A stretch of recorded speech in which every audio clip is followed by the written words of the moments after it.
మా సిద్ధు కూడా చేపలు పడతాడు చూడండి వాళ్ళతో పాటు. హెల్పింగా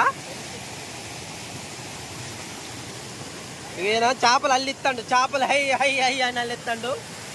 ఆ సందులలో నచ్చిన చేపలన్నీ ఈ విధంగా వస్తాయి.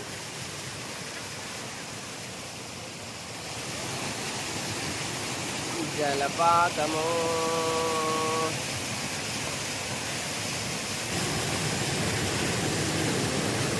హలో గాయ్ చూసారు కదండి, ఇదే చెరువు. మేము వినాయకుడు నిమజ్జనం చేసేది ఇదే చెరువులో.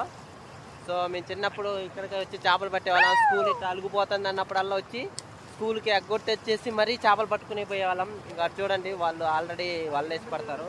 మేము కూడా చిన్నప్పుడు ఆ విధంగా పట్టేవాళ్ళం. చెప్పండి ఫ్రెండ్స్. Hi friends. మళ్ళీ చూస్తాం. 1 2 3 స్టెప్పులు ఉన్నాయి.